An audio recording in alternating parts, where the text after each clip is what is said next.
तात्पर्य प्रभुपाद जी के द्वारा, शिला प्रभुपाद की। सबसे पहला नाम क्या है इसमें? पर्वत। तो प्रभुपाद पर्वत मुनि के बारे में बता रहे हैं। बहुत ही मतलब अच्छा विवरण है प्रभुपाद जी ने निकाला है अनेक शास्त्रों से पर्वत मुनि के बारे में। ऐसे 17 के बारे में प्रभुपाद ने थोड़ा या ज्यादा बताया है। तो पर्वत मुनि सबसे प्राचीन मुनि माने जाते हैं। वे नारद मुनि के निरंतर संगी हैं। कई बार आता है नारद और पर्वत मुनि एक साथ आए। कहीं पर आपको पता है नारद जी के साथ पर्वत मुनि का प्रसंग आया। व्याध मृगारी की कथा में आता है कि नारद जी पर्वत मुनि के साथ आए दिखाने के लिए कि मेरा शिष्य जो है ना, देखो अभी कैसी भक्ति कर रहा है। तो पर्वत मुनि तो नारद जी के निरंतर संगी हैं। ये अंतरिक्ष यात्री भी हैं जो किसी भौतिक यान के बिना वायु में यात्रा करने में समर्थ हैं, जैसे नारद जी। नारद और पर्वत मुनि भी नारद के समान ही देवर्षि हैं।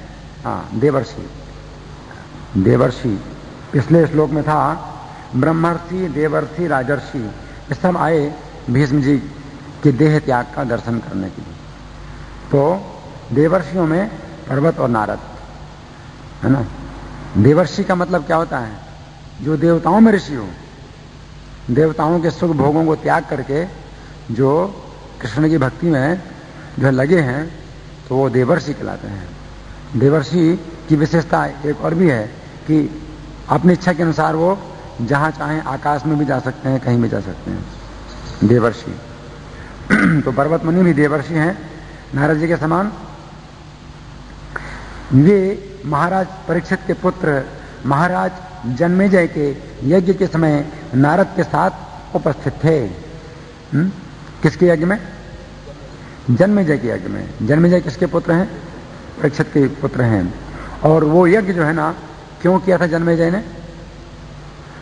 पृथ्वी भर के सारे सर्पों का विनाश करने के लिए, हवन कुंड में सब सर्पों को जला डालने के लिए यज्ञ कर रहे थे। क्यों? क्योंकि उनके पिता को एक सर्प ने काटा, तो उन्होंने कहा कि संसार भर के जितने सांप है सबको खत्म कर दूंगा। उनको इतना गुस्सा आया, एक सर्प के कारण पूरे सर्पों का वो विनाश करने के लिए यज्ञ कर रहे थे। तो उसमें नारद जी के साथ पर्वत मुनि भी उपस्थित थे। पर्वत मुनि तथा नारद मुनि गंधर्व भी कहलाते हैं, क्योंकि वे आकाश में भगवान की महिमा का गायन करते हुए विचरण कर सकते हैं। गंधर्व क्यों कहते हैं नारद जी और पर्वत मुनि को? गंधर्व का मतलब क्या है? जो गान करे, उसको धारण करे, है ना। नारद जी के भी हाथ में वीणा है ना। तो पर्वत मुनि नारद मुनि दोनों ही भगवान का गुणगान भी करते हैं, सुंदर स्वर में, संगीत के साथ, क्योंकि गान करते हैं, इसलिए उनको गंधर्व कहा जाता है। देवर्षि भी हैं और गंधर्व भी हैं, दोनों नारद जी और पर्वत मुनि। क्योंकि वे आकाश में विचरण कर सकते हैं, अतः उन्होंने वहीं से द्रौपदी का स्वयंवर यानी पति का चुनाव देखा था। आकाश में खड़े होकर के ही देख रहे हैं। जमीन में अगर आना चाहें तो आ जाएं, और नहीं आना चाहते हैं तो आकाश में भी खड़े होकर के वो सब कुछ देख सकते हैं। नारद मुनि की भांति पर्वत मुनि भी स्वर्ग में राजा इंद्र के दरबार में जाया करते थे। गंधर्व के रूप में वे कभी कभी कुबेर नाम के सुप्रसिद्ध देवता के राज दरबार में जाते थे। एक बार नारद तथा पर्वत दोनों के ही सामने महाराजा सृंजय की पुत्री के कारण समस्या आ खड़ी हुई। महाराज सृंजय को पर्वत मुनि के वरदान से पुत्र लाभ हुआ। अब ये घटना मैं जानता नहीं हूं, जो भी हो, तो प्रभुपाद ने पर्वत मुनि का काफी विवरण दिया है। इसके बाद दूसरा नाम क्या है? नारद। नारद के बारे में तो सब कोई जानते हैं, लेकिन प्रभुपाद जी जो बता रहे हैं उसको सुनिए। पुराणों की कथाओं से नारद मुनि का अनिवार्य संबंध है। मतलब कोई शास्त्र ऐसा नहीं मिलेगा जिसमें नारद जी का नाम ना हो और विशेष अभिनय ना हो। नारद जी का रोल हमेशा नारद जी मिलते हैं हर शास्त्र में। उनका वर्णन भागवतम में किया गया है, कई स्थानों पर नारद जी का वर्णन, जैसे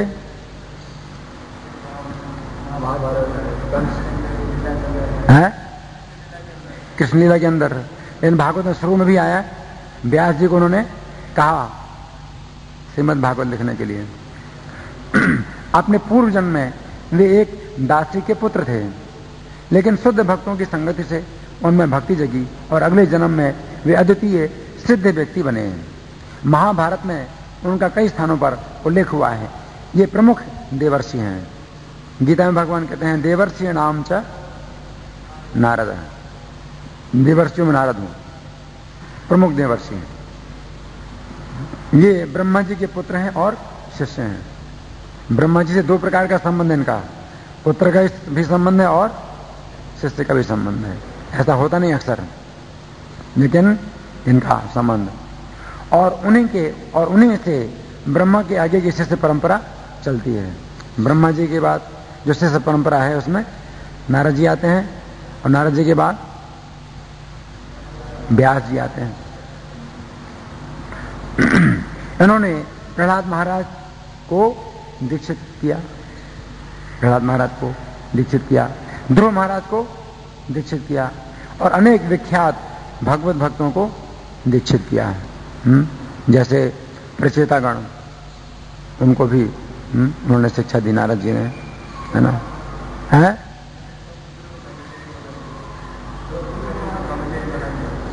हाँ, 10,000 दक्ष के 10,000 पुत्र थे, फिर 1,000 पुत्र और हुए, तो 11,000 पुत्रों को, दक्ष के 11,000 पुत्रों को, पहले हरेश्वर नाम के 10,000 पुत्र थे, फिर सबलाश्व नाम के 1,000 पुत्र थे, उन सबको उन्होंने ब्रह्मचारी बना दिया, है ना?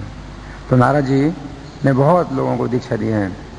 यहां तक कि उन्होंने वैदिक ग्रंथों के प्रणेता व्यास देव को भी शिक्षा दी।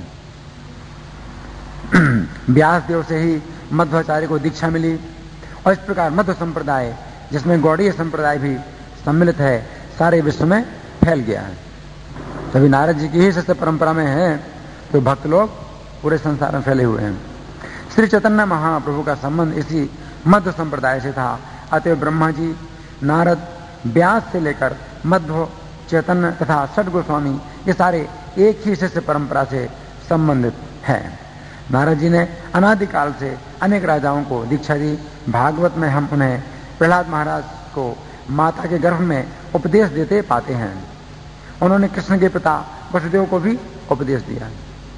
11वें स्कंद में वसुदेव को भी उपदेश देते हैं कृष्ण के पिताजी, और महाराज युधिष्ठिर को भी उपदेश दिया। कौन से स्कंद में?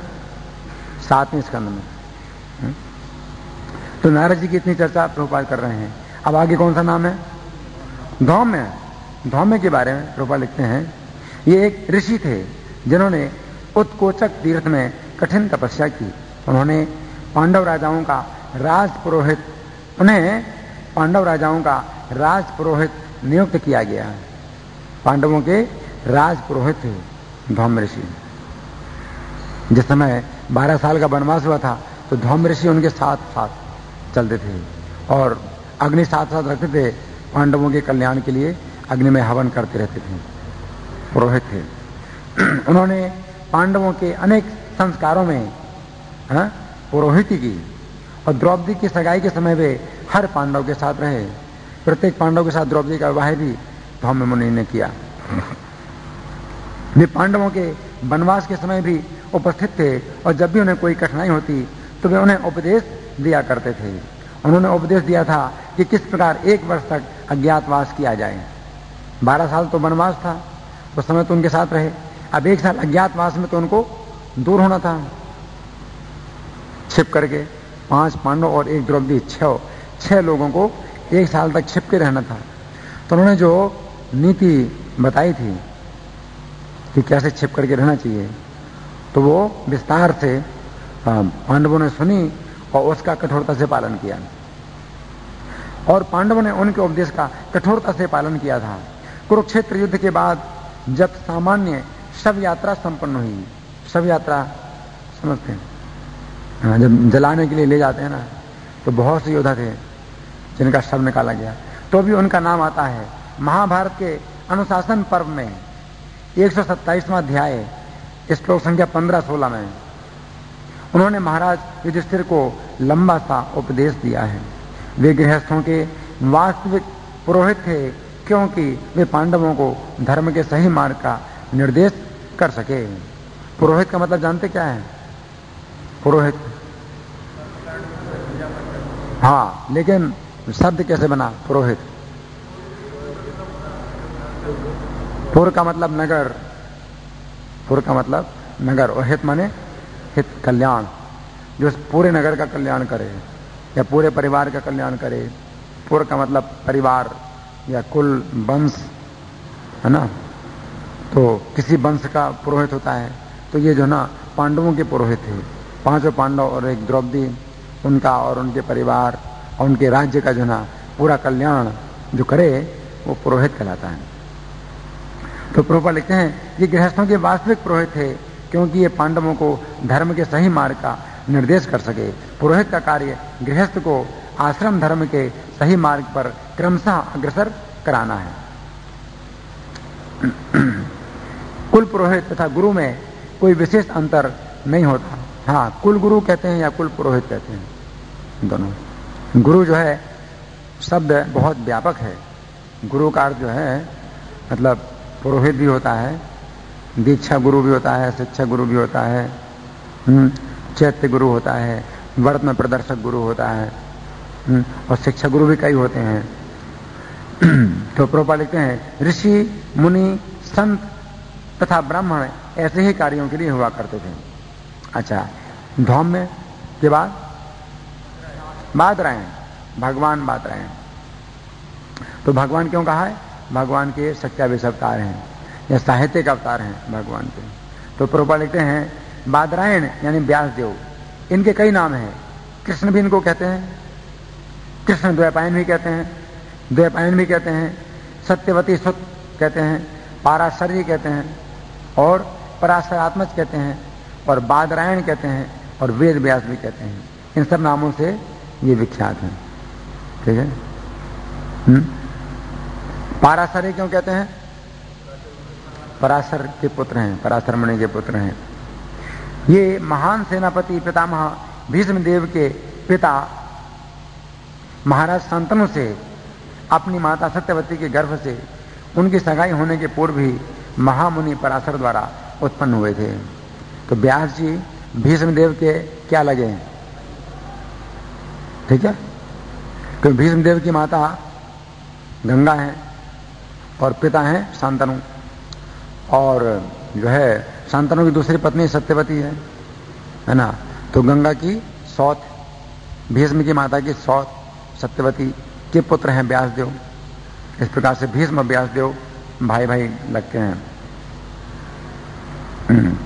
ये नारायण के सत्यावेश अवतार हैं और ये सारे विश्व में वैदिक ज्ञान का प्रसार करते हैं। इसीलिए जब किसी वैदिक ग्रंथ का विशेष रूप से पुराणों का पारायण करना होता है तो व्यासदेव को नमस्कार किया जाता है।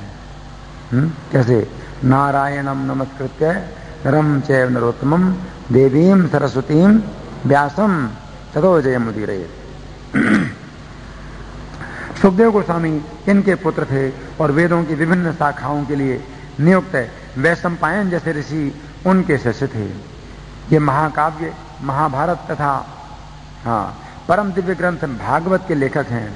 इन्होंने ब्रह्म सूत्र यानी वेदांत सूत्र या बादरायण सूत्र का संग्रह किया था। अपनी कठिन तपस्या के कारण ये ऋषियों में सर्वाधिक सम्मानित लेखक हैं। इन्होंने कलयुग की जनता के कल्याण के लिए जब अपने महाकाव्य महाभारत को लिखाना चाहा तो इन्हें ऐसे समर्थ लिपिक की आवश्यकता हुई। लिपिक मतलब राइटर, जो लिखने वाला हो। ऐसे समर्थ लिपिक की आवश्यकता हुई जो उनके श्रुत लेख को अंकित करता जाए। श्रुत लेख मतलब सुन करके लिखता जाए। ब्रह्मा के आदेश से श्री गणेश जी ने ये कार्य इस शर्त पर स्वीकार कर लिया कि व्यासदेव एक क्षण भी नहीं रुकेंगे। गणेश जी ने कहा कि मैं लिखने के लिए तैयार हूं, मेरी शर्त है, अगर आप रुके, मेरी लेखनी रुकी तो फिर आगे नहीं चलेगी। जैसे प्रिंटर होता है ना, कंप्यूटर का प्रिंटर, अगर रुका तो रुका और नहीं तो चलता जाएगा चलता जाएगा। और बहुत फास्ट प्रिंट करता है प्रिंटर, और रुका तो रुका। गणेश जी कहते हैं मेरी लेखनी अगर रुकी, मतलब रुकेगी कैसे? अगर आपने बोलना बंद किया, थोड़ा सा अगर आप रुक गए बोलने में तो फिर आगे नहीं लिखूंगा। तो व्यास जी के पास बड़ी समस्या थी। व्यास जी का ठीक है, लेकिन मेरी एक शर्त है। और क्या शर्त है? कि आप जो लिखोगे उसको समझते जाओगे। वो कंप्यूटर के प्रिंटर की तरह नहीं है कि वो जानता कुछ नहीं, समझते ही नहीं है, उल्टा सीधा जो भी है लिखता जाएगा, आपको समझना पड़ेगा। तो उन्होंने मान लिया। तो व्यास जी ने 1 लाख श्लोक बोले महाभारत के, 1 लाख श्लोक हैं, है ना। तो व्यास जी ने 8 श्लोक बीच बीच में ऐसे कठिन बनाए कि गणेश जी को बहुत टाइम लगता था सोचने में। इतनी देर में व्यास जी हजारों श्लोक बना लेते थे। इस प्रकार से जो है गणेश जी जो है को लिखना पड़ा। तो वो सोचते रहे, बहुत देर तक उनको सोचने में लगा, तब तक हजारों श्लोक व्यास जी ने बनाए। तो फिर उनको बाद में फिर वो लिखा उन्होंने इस प्रकार से।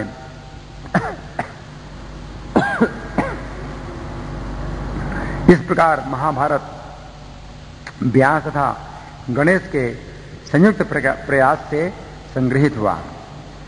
अपनी माता सत्यवती के आदेश से, जो बाद में शांतनु से ब्याही गई, तथा महाराज शांतनु की प्रथम पत्नी गंगा से उत्पन्न शांतनु के सबसे बड़े पुत्र भीष्मदेव के अनुरोध से व्यासदेव ने 3 मेधावी पुत्र उत्पन्न किए, जिनके नाम थे धृतराष्ट्र, पांडु तथा विदुर। व्यासदेव से उत्पन्न हुए। विचित्र वीर की 2 पत्नियां थी, अंबिका और अंबालिका। अंबिका से पैदा हुए धृतराष्ट्र, अंबालिका से पांडु, दासी से विदुर। विचित्र वीर की मृत्यु हो गई थी। व्यासदेव ने कुरुक्षेत्र युद्ध के बाद तथा महाभारत के सारे योद्धाओं की मृत्यु के बाद महाभारत की रचना की। सर्वप्रथम महाराजा परीक्षित के पुत्र महाराज जन्मेजय के राज दरबार में इसे सुनाया गया। किसने सुनाया महाभारत जन्मेजय को? जन्मेजय जो परीक्षित के पुत्र थे, उनको महाभारत किसने सुनाया? व्यासदेव ने? नहीं, उनके एक शिष्य हैं वैशंपायन। व्यासदेव के एक शिष्य हैं, कौन? वैशंपायन। तो वैशंपायन ने जन्मेजय को महाभारत सुनाया। अच्छा, तो हो गया व्यासदेव। इसके बाद बृहदस्व रूपा लिखते हैं। ये एक प्राचीन मुनि थे जो महाराज युधिष्ठिर से यदा कदा मिला करते थे। सर्वप्रथम ये महाराज युधिष्ठिर से काम्यवन में मिले थे। इन्होंने ही महाराज नल की कथा सुनाई थी। बृहदस्व मुनि ने युधिष्ठिर को कौन सी कथा सुनाई थी? महाराज नल। महाराज नल की कथा जो है बड़ी प्रसिद्ध है पुराणों में।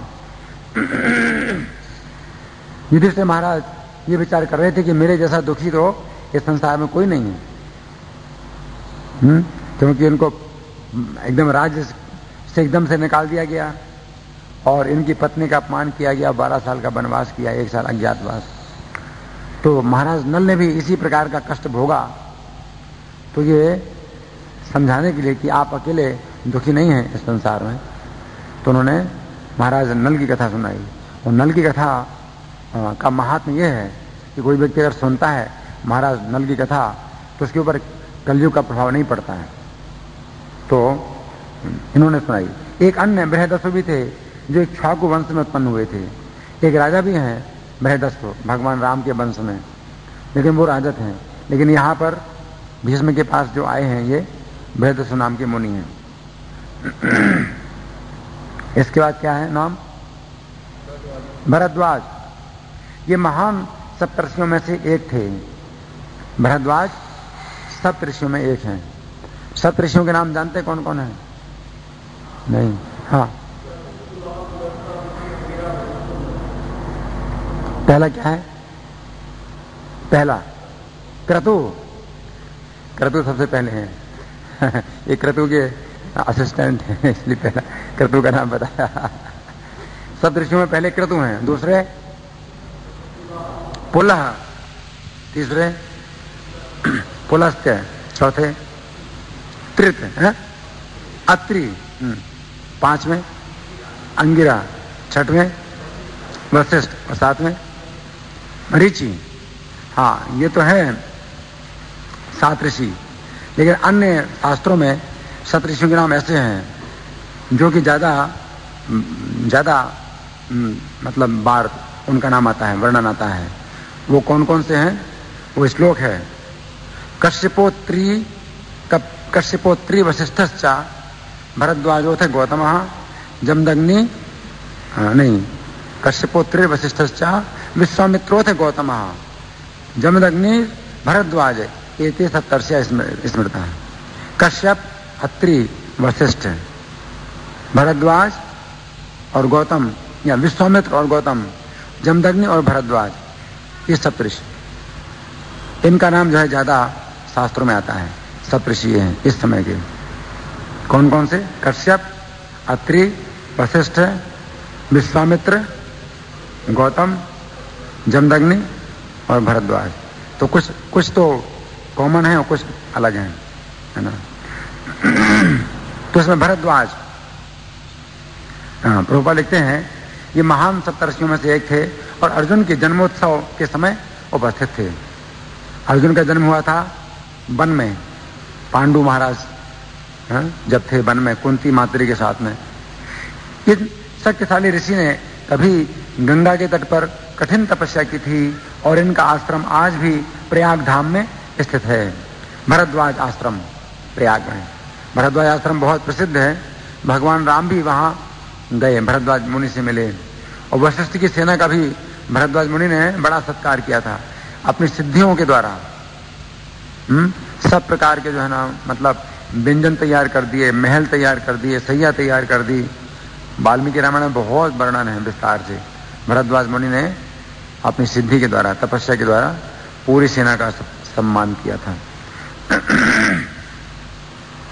ऐसा कहा जाता है कि जब ये ऋषि गंगा में स्नान कर रहे थे तो स्वर्ग की परम सुंदरी अप्सरा घृताची से इनकी भेंट हुई।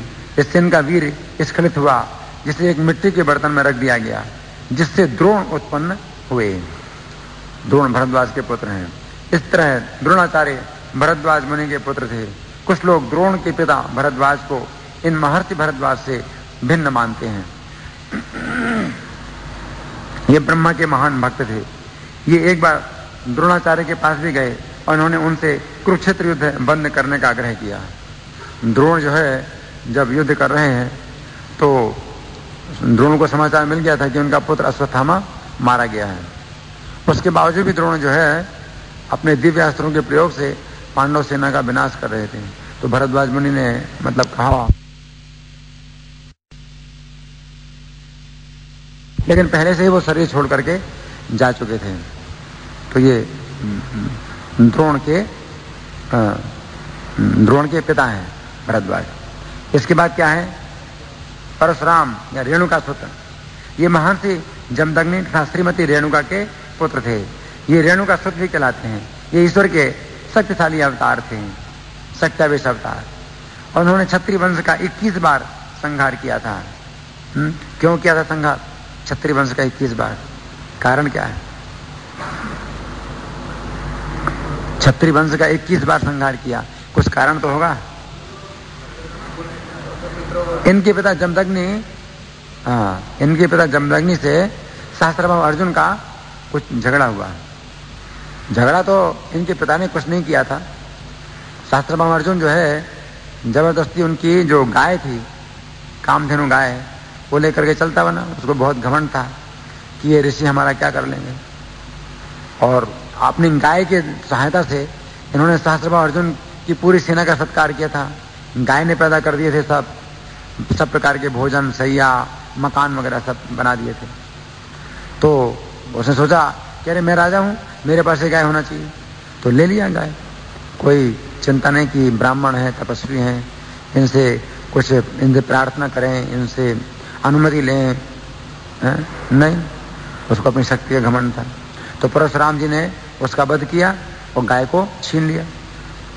उससे फिर क्या हुआ कि उसके जो पुत्र थे वो आए। परशुराम जी जब नहीं थे आश्रम में तो परशुराम जी के पिता का सिर काट करके ले गए।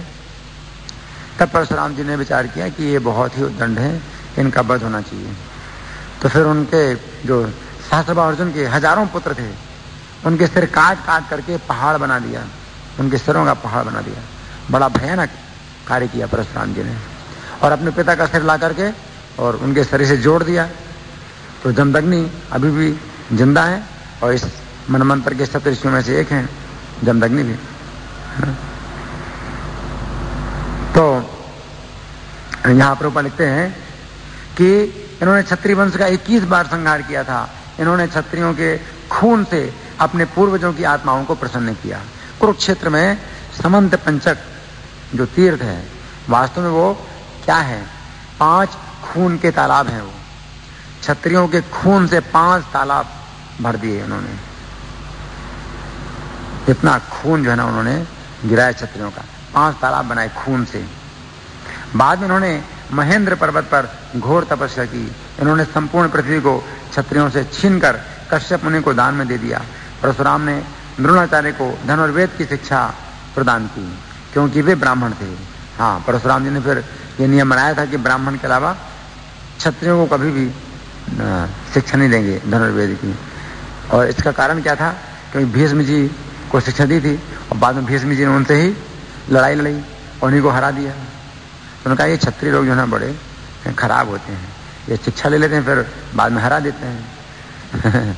लिए क्षत्रियों को कभी शिक्षा नहीं दूंगा मैं। तो कर्ण ने झूठ बोल करके शिक्षा ली प्राप्त की थी, तो उसको फिर श्राप भी दिया कि जब तुमको आवश्यकता पड़ेगी तब तुमको ब्रह्मास्त्र याद नहीं आएगा। कर्ण को श्राप दिया तो बेकार हो गई, वो शिक्षा बेकार ही हो गई। उसने धोखा दे करके शिक्षा प्राप्त की तो उनका कि शिक्षा तुमको धोखा दे देगी, तो फायदा क्या हुआ है? इस प्रकार की शिक्षा दें। जो गुरु को धोखा दे करके कोई चीज प्राप्त करे तो वो चीज उसको भी धोखा देगी। तो ये महाराज युधिष्ठिर के राज तिलक के समय उपस्थित थे और अन्य महान ऋषियों के साथ इस उत्सव में उन्होंने भाग लिया था। युधिष्ठिर का राज तिलक हुआ कब? महाभारत युद्ध के बाद।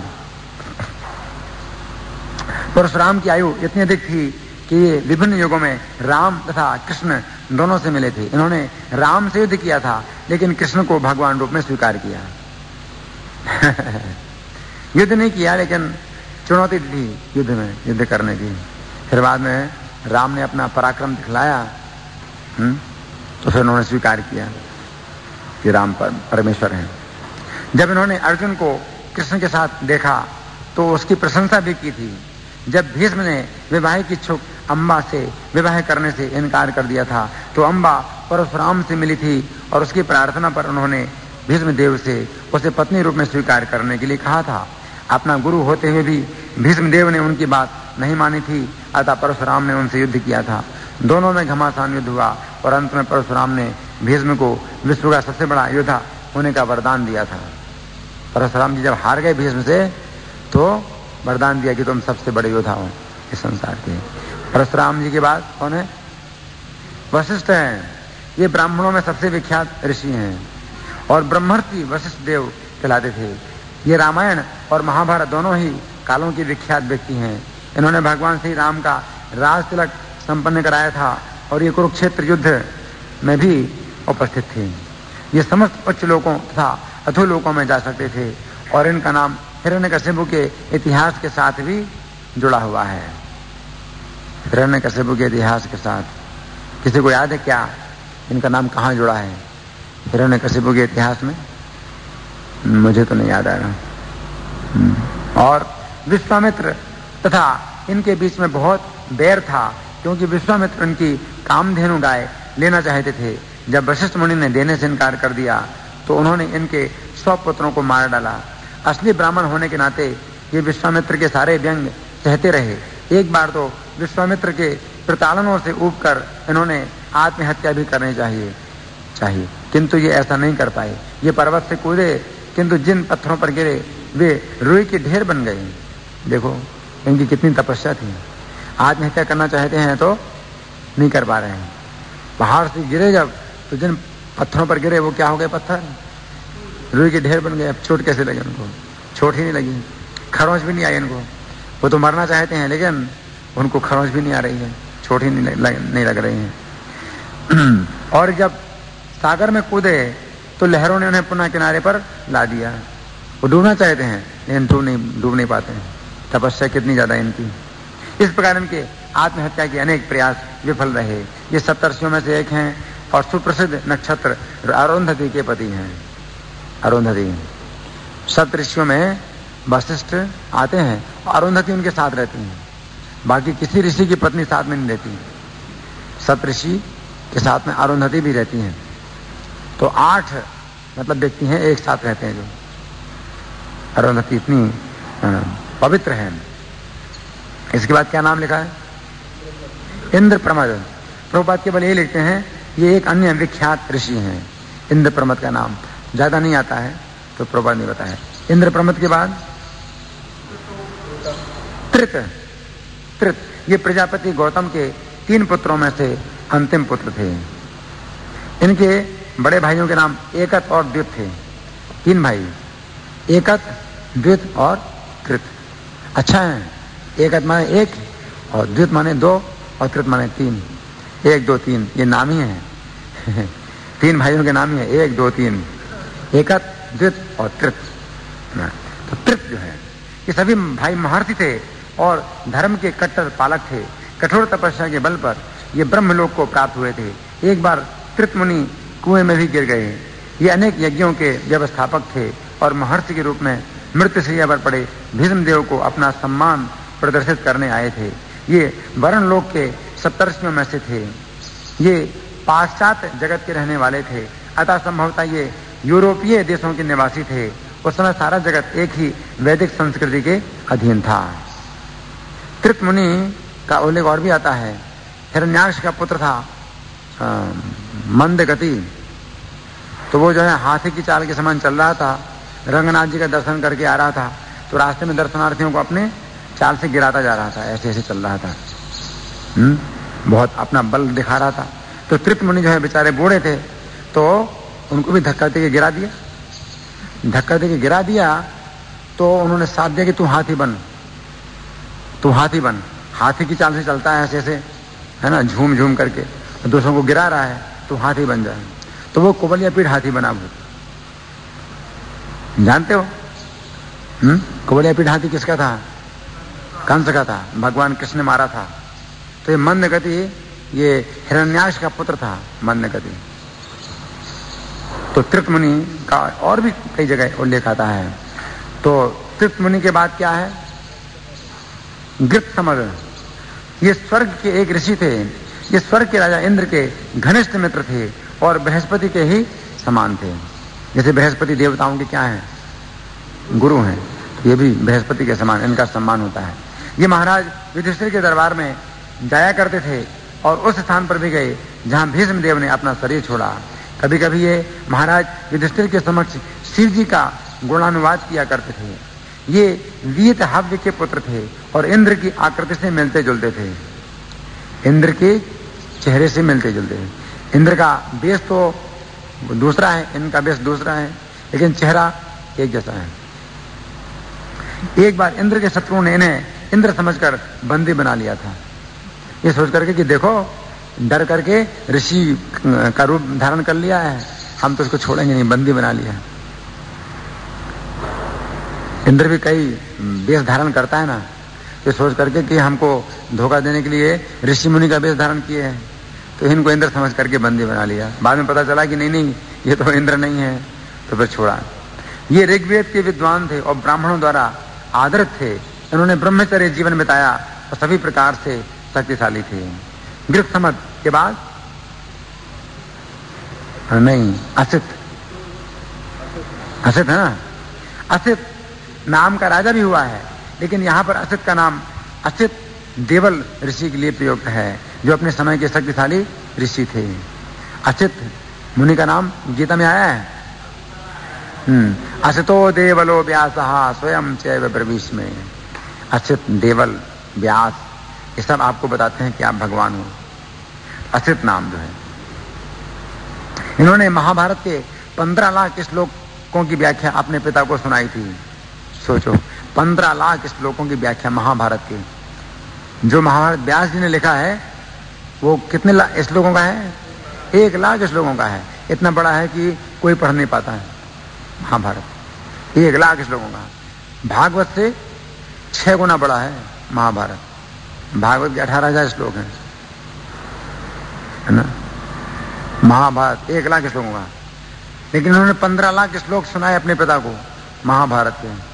कितने दिन लगे होंगे, तो भी कोई फर्क नहीं पड़ता है। कितने दिन तक बिना खाए पिए बोल सकते हैं ये ऋषि मुनि, ऐसे महान होते हैं। बिना खाए पिए कई साल तक भी जो है ना वो खाए पिए नहीं, तो भी जो है ना वो काम कर सकते हैं। तो 15 लाख श्लोक सुनाए अपने पिता को। ये जन्मेजय के नाग यज्ञ में भी सम्मिलित हुए थे। ये महाराज युधिष्ठिर के राज्याभिषेक में अन्य महर्षियों के साथ गए थे। जब महाराज युधिष्ठिर अंजन पर्वत पर थे तो उन्होंने उन्हें उपदेश भी दिया था। ये शिव जी के भी भक्त थे। अच्छा, असित के बाद कौन है? कक्षीवान। कक्षीवान के बाद कौन है? गौतम। तो दोनों को एक साथ प्रभुपाद जी बताते हैं। कक्षीवान गौतम मुनि के पुत्र हैं और महर्षि चंद कौशिक के पिता हैं। ये महाराज युधिष्ठिर की संसद के सदस्य थे। कौन? कक्षीवान संसद सदस्य, मतलब एमपी। महाराज युधिष्ठिर के एमपी थे, है ना। हाँ, सही बात है। प्रभुपाद जी कहा जितने एमपी हैं उनको तिलक धारण करना चाहिए, 16 माला जाप करना चाहिए, जितने एमपी हैं, है ना। क्योंकि एमपी मतलब वास्तव में ये होते हैं, ऋषि मुनि होते हैं एमपी वास्तव में। अभी आजकल तो शूद्र हैं, शूद्र लोग जो है एमपी बने हुए हैं, जबकि ब्राह्मण होने चाहिए और शुद्ध ब्राह्मण जो है एमपी बनने चाहिए। तो कक्षीवान जो है युधिष्ठिर महाराज की सभा के एमपी थे, संसद सदस्य थे। और किसके पुत्र हैं? किसके पुत्र हैं? गौतम ऋषि के पुत्र हैं। गौतम ऋषि के पुत्र और भी बताए, 3 पुत्र थे गौतम ऋषि के, एकत, द्वित और त्रित। और कक्षीवान भी उनके पुत्र हैं। अच्छा, कक्षीवान के बाद गौतम, और गौतम के बाद अत्रि मुनि। अत्रि मुनि महान ब्राह्मण ऋषि थे और ब्रह्मा जी के मानस पुत्र थे। ब्रह्मा जी इतने शक्तिमान हैं कि चिंतन मात्र से पुत्र उत्पन्न कर सकते हैं। ये पुत्र मानस पुत्र कहलाते हैं। अत्रि ब्रह्मा जी के 7 मानस पुत्रों तथा 7 ऋषियों में से एक थे। मानस ब्रह्मा जी ने मन से पैदा किए पुत्र, है ना। 4 कुमार भी उनके मन से पैदा हुए। अत्रि वैसे आंख से पैदा हुए हैं ब्रह्मा जी की। भागवत में लिखा है कि ब्रह्मा जी के नेत्र से पैदा हुए, है ना। वो भी मन की शक्ति से तो पैदा किया उन्होंने, इसलिए उनको मन का भी कहा जाता है कि मन से पैदा हुए, नेत्र से पैदा है। 4 कुमार तो मन से ही पैदा हुए। बड़े 4 कुमार हैं, सबसे बड़े 4 कुमार हैं। 4 कुमार के बाद फिर शिव जी उनके क्रोध से पैदा हुए, भ्रुकुटी के बीच से पैदा हुए शिव जी। और शिव के बाद फिर 10 पुत्र पैदा हुए अलग अलग अंगों से। गोद से नारद जी पैदा हुए, उत्संगान नारदो जगदे। दक्षोंगुष्ठा दक्ष अंगूठे से पैदा हुए। प्राणात वशिष्ठा संजातो, प्राण से वशिष्ठ पैदा हुए। इस प्रकार से जो ना उनके पुत्र हुए। अत्रि ब्रह्मा जी के मानस पुत्रों में हैं और सप्तऋषियों में भी एक हैं। इन्हीं के परिवार में प्रचेतागण भी उत्पन्न हुए थे। अत्रि मुनि के 2 क्षत्रिय पुत्र थे और दोनों ही राजा बने, जिनमें से एक का नाम राजा अर्थम था। 21 प्रजापतियों में इनकी भी गणना की जाती है। इनकी पत्नी का नाम अनुसुईया था। अत्रि अनुसुईया से ये 3 ब्रह्मा विष्णु शिव के भी अवतार हुए अत्रि अनुसुईया से, है ना। ब्रह्मा के अंश से चंद्रमा इनके पुत्र हैं अत्रि के, और विष्णु के अंश से दत्तात्रेय इनके पुत्र हैं, और शिव जी के अंश से दुर्वासा मुनि, है ना। अत्रि के जो ना ये 3 पुत्र ये भी हुए। इनकी पत्नी का नाम अनुसुईया था। इन्होंने महाराज परीक्षित की उनके यज्ञों में सहायता की थी। अत्रि का नाम पृथु महाराज के यज्ञ में भी आता है। इंद्र आता है बार बार अनेक प्रकार के पाखंडियों का वेश धारण करके और घोड़ा चुराता है। अत्रि कहते हैं कि ये जो है इंद्र है, ये जो है वो ब्राह्मण नहीं है। इंद्र जो है ना बदमाशी कर रहा है, मारो इसका वध करो, इस प्रकार। इसके बाद कौन है? कौशिक। तो प्रभुपाद लिखते हैं कौशिक महाराज युधिष्ठिर के राज दरबार के स्थायी ऋषि सदस्य थे। हाँ, ऋषि सदस्य या संसद सदस्य मतलब MP, ये कौशिक मुनि। ये भगवान कृष्ण से भी मिलते रहते थे। इस नाम के अनेक अन्य ऋषि भी हैं, यानी विश्वामित्र को भी कौशिक कहते हैं। क्यों? कुशिक के वंश में पैदा हुए, राजा कुशिक के पुत्र गाधी, और गाधी के पुत्र विश्वामित्र, इसलिए विश्वामित्र को भी कौशिक कहते हैं। कौशिक के बाद सुदर्शन। सुदर्शन नाम के कोई ऋषि, मतलब ऐसे मिलते नहीं कहीं शास्त्र में, उल्लेख नहीं है। इसलिए प्रभुपाद जी सुदर्शन भगवान का जो चक्र है वही उसी को बता रहे हैं कि सुदर्शन चक्र ही यहाँ मनुष्य के रूप में आए हैं भीष्म जी का दर्शन करने के लिए। तो प्रभुपाद लिखते हैं सुदर्शन सर्वाधिक शक्तिशाली अस्त्र है, यहाँ तक कि ब्रह्मास्त्र या अन्य विध्वंसक अस्त्रों से भी यह बड़ा है। ब्रह्मास्त्र को भी लौटा सकता है सुदर्शन। और इस चक्र को भगवान ने, विष्णु या कृष्ण ने अपने अस्त्र के रूप में स्वीकार किया है।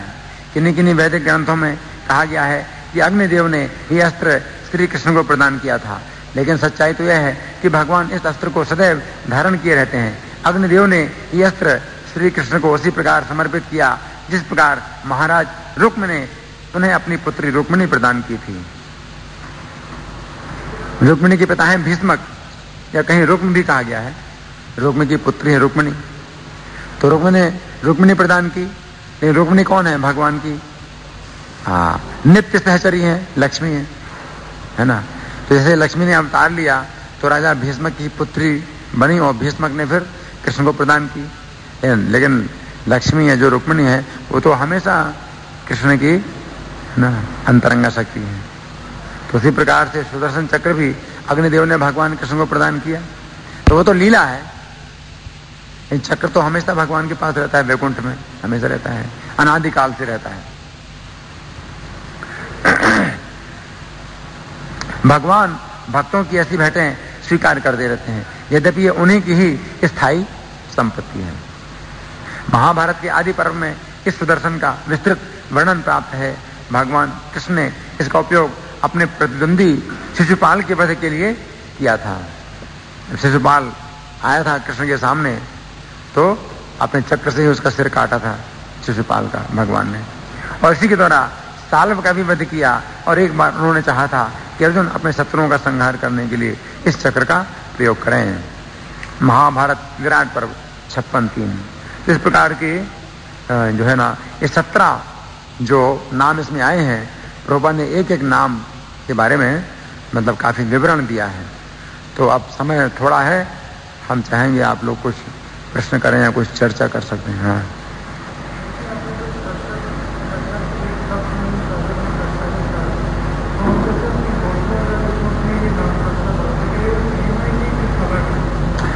आपका प्रश्न है कि जिसमें जो कश्यप नाम आया है और सप्तऋषियों में भी कश्यप नाम आता है,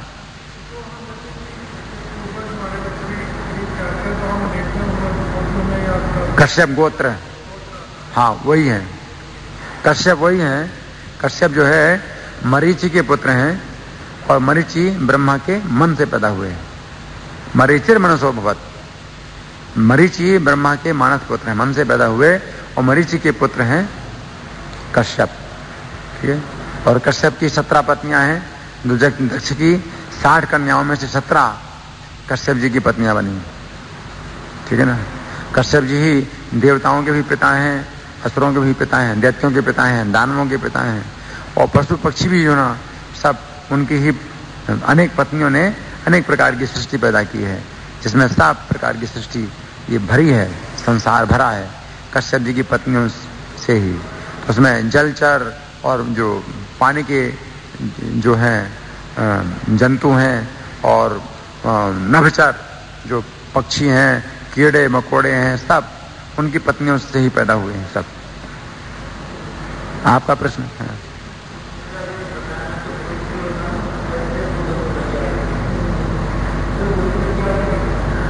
इनका प्रश्न है कि गोत्र क्या होता है। जैसे कश्यप गोत्र है तो गोत्र क्या होता है? गोत्र का मतलब वंश है, तो ये 2 प्रकार से हो सकता है। या तो जो है ना मतलब संतान परंपरा के द्वारा भी कोई वंश होता है, और दूसरा वंश होता है शिक्षा की परंपरा के द्वारा, है ना। गोत्र तो इस प्रकार से, दो प्रकार से होता है गोत्र। हम लोगों को अच्युत गोत्र कहा जाता है।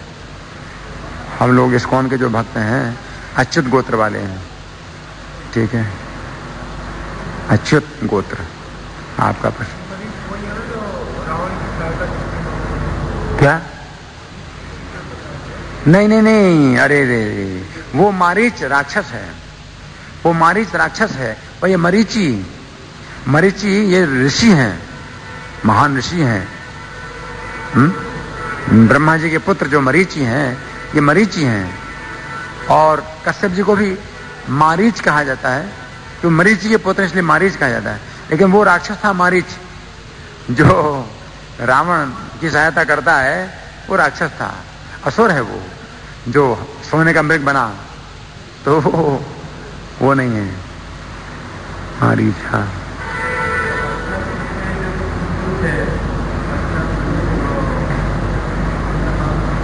हस्तिनापुर के कुलगुरु धौम्य ऋषि,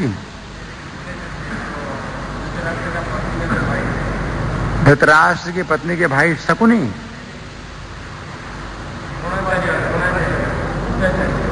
द्रोणाचार्य, कृपाचार्य, द्रोणाचार्य के साले हैं कृपाचार्य। शरद्वान, गौतम ऋषि के जो पुत्र थे शरद्वान, उनके वीर ऋषि कृपाचार्य, और कृपी उनकी जो बहन थी वो पैदा हुए हैं। कृपाचार्य और द्रोण, धौम्य, कृपाचार्य अलग हैं, धौम्य अलग हैं, धौम्य अलग हैं। कृपाचार्य जो है द्रोणाचार्य के साले हैं। कृपाचार्य भी हाँ, इस प्रकार से कई हो सकते हैं, कई पुरोहित हो सकते हैं, एक राजा के कई पुरोहित हो सकते हैं। तो धौम्य मुनि जो है ना, उनके पुरोहित हैं, उनके कुल पुरोहित हैं। और कृपाचार्य भी जो ना पुरोहित बन सकते हैं। इस प्रकार कई पुरोहित हो सकते हैं राजा के। और कोई प्रश्न?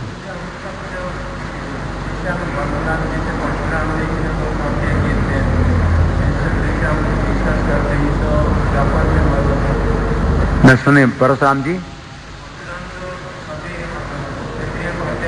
हाँ, ये तो पहले भी होता था, कलियुग में जो हो रहा है क्या फर्क है? भगवान जी चले इनका प्रश्न है कि परशुराम जी ने क्षत्रियों हत्या की थी, तो पहले भी हो रहा था और आजकल भी ऐसी हत्या हो रही है, इसमें क्या अंतर है? बहुत अंतर है, बहुत अंतर है। उसी प्रकार से जैसे कि आप कहो कि डॉक्टर चाकू से पेट काट रहा है किसी आदमी का, और एक खूनी आदमी चाकू से पेट काट रहा है ना, तो क्या अंतर है? जमीन आसमान का अंतर है। डॉक्टर जब चाकू से काटता है किसी का पेट, तो उसके जीवन की रक्षा करने के लिए, और जो खूनी आदमी है चाकू से पेट काटता है किसी के जीवन को नष्ट करने के लिए, है ना। तो बिल्कुल उल्टा है ना। परशुराम जी ने जो क्षत्रियों का संहार किया, वो पृथ्वी के बाहर थे, पृथ्वी के बाहर थे, अधर्मी थे। राजा का मतलब होता है जो धर्म का पालन करे, अपनी प्रजा को धर्म में लगाए, वो खुद ही अधर्मी थे। तो इस प्रकार से जो है ये पृथ्वी का भार उतारने के लिए भगवान का अवतार हुआ परशुराम जी के रूप में, है ना। महाभारत युद्ध भी धर्म की स्थापना करने के लिए हुआ, पृथ्वी का भार उतारने के लिए हुआ, है ना। एक धर्म युद्ध है, दूसरा अधर्म युद्ध है। महाभारत का जो युद्ध था वो धर्म और अधर्म के बीच में था, सत्य और असत्य के बीच में था। सत्यमेव जयते, सत्य की विजय होती है। इससे धर्म की स्थापना करने के लिए भगवान कृष्ण ने उसमें भाग लिया और विजय कराई, धर्म की विजय कराई। धर्म के पक्ष में भगवान कृष्ण रहे। स्पष्ट बताया गया कि धर्म क्या है, अधर्म क्या है। तो फिर लड़ाई हुई और दुर्योधन ने साफ कह दिया था अधर्म क्या, युद्ध के बिना जमीन नहीं दूंगा, मैं चिंता नहीं करता धर्म क्या है और कृष्ण क्या है, मैं चिंता नहीं करता, युद्ध है।